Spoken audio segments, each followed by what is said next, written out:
So as we said in the beginning, this is Repro Shabbat, a Shabbat for reproductive justice, where we honor the Jewish value of reproductive freedom and elevate the Jewish approach to reproductive rights, bringing it into the public sphere. We welcome and embrace anyone who has ever felt the need to end a pregnancy, and we do so based on core Jewish values. Now the question is, why this week? Why do we celebrate Repro Shabbat this week? Some of us might already know, maybe we've studied it already, but it comes from Mishpatim, our Torah portion. Now, as I said, Mishpatim includes many, many, many laws: civics, criminal law, moral law, don't tolerate a sorceress, holidays, Shabbat, everything. And one of the laws establishes the fundamental Jewish view of both life and abortion. Here's what it says in Exodus 21, V'chi yinatsu anashim. So when two or more people are fighting and one of them pushes a pregnant woman and a miscarriage results, but no other damage ensues, the one responsible shall be fined. But if other damage ensues, it continues, the penalty shall be life for life. So in other words, previously the Bible had established that the punishment for murder is capital punishment, is death, right? Life for life. But here, the termination of a fetus does not call for murder, but for financial compensation. And only if there's other damage, such as the death of a mother, does the Torah call for capital punishment. And so both biblical scholars and ancient rabbis take this to mean that a fetus is not yet a life, not yet a person. And thus, say the rabbis, abortion is allowed and even permitted under certain circumstances, and why many Jews call for abortion access and reproductive justice from our government officials.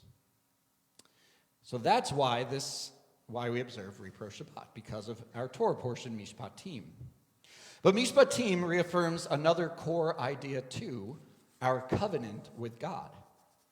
So in this Torah portion, we are at Mount Sinai, just like last week, Parashat Yitro. Last week we received the 10 Commandments. We continue those laws that place us in relationship with God. We follow the laws, God will be our God. It's about covenant. It's about relationship, a give and take. Now, for many modern liberal Jews, this doesn't always work anymore. We cannot just be in covenant with God or with Torah as the rabbis teach, because the Torah also says some things that we might not believe in, right? The Torah says man shall not lie with a man, and not to mix meat and dairy, and not to kindle flames on Shabbat, but some of us do all that. So how can we be in covenant with God when there's so many different factors at play? We're going to get into a little bit of theology here. Rabbi Dr. Eugene Borowitz, a 20th and 21st century scholar, taught that we are in covenant not only with God, but also with the Jewish people and with ourselves. He says the Jewish self arises within the people of Israel and its covenant with God, and so we're constantly in relationship with the Jewish people and with God, and yet we are autonomous beings. We are ourselves, influenced by, shaped by God and other people, but not defined by them. What this means is that when we modern, liberal, non-Orthodox, maybe even Orthodox Jews make a decision, all three covenants are at play. We're making a decision based on our relationship with God, with the Jewish people, and ourselves. Should I eat that cheeseburger? Well, God in the Torah says no. The rabbis and the Jews across millennia say no. Many modern liberal Jews say, yeah, why not? Our own understanding of Torah might say, well, I have no ethical issue, so why not? Or, well, yeah, Jews have been doing that for 1,000 years, so I'm not going to eat it. Right? All play a role. We make our own choices, influenced by God, by Torah, and by the Jewish people who interpret that Torah. And I think that applies here with reproductive justice as well.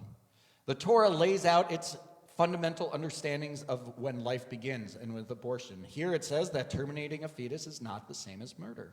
And the rabbis elaborate on the Torah and declare that if a fetus could harm the mother, it's an imperative to abort. And it says that the fetus is a part of the mother's body. And it goes on, lots of rabbinic ideas. But there are questions and limitations too. What counts as harming the mother? Psychological, financial? At what point do you offer a funeral to an unborn child? To answer these questions, we could look to our sages, but as modern liberal Jews, it's important that we factor in all three covenants: God, peoplehood, self. What do our sages and our sacred scriptures say? What does God say? What do modern biologists and scientists say? And by the way, there's debate about that. No clear answer. What does our community say? What does our instinct, our heart, our conscience say? When we take it all into consideration, it's apparent that making reproductive decisions is a personal choice, even when factoring in different relationships with Torah and God. We are autonomous beings who get to make those decisions, and reproductive justice is a Jewish value. Just as caring for the immigrants and marginalized in our society is a Jewish value, and it's on us how to care and fight for the immigrant. Helping the needy in our midst is a Jewish value, but it's on us to decide where our tzedakah money goes. Protesting against the pharaohs of our time is a Jewish value, but we decide who is a pharaoh. We do so in conversation. We are autonomous beings, and we are in conversation with God and the Jewish people and the extended Jewish family. So let us continue to have those conversations, to listen to our conscience, to hear our sages, to listen to the whisper of God's voice, to hear our community and our scientists and our experts. And then let us continue to fight for the immigrant, for the needy, and for reproductive justice. And we say, Amen. Take a few moments to think about the conversations that we're in with God, with our people, with ourselves, and how we listen to those conversations.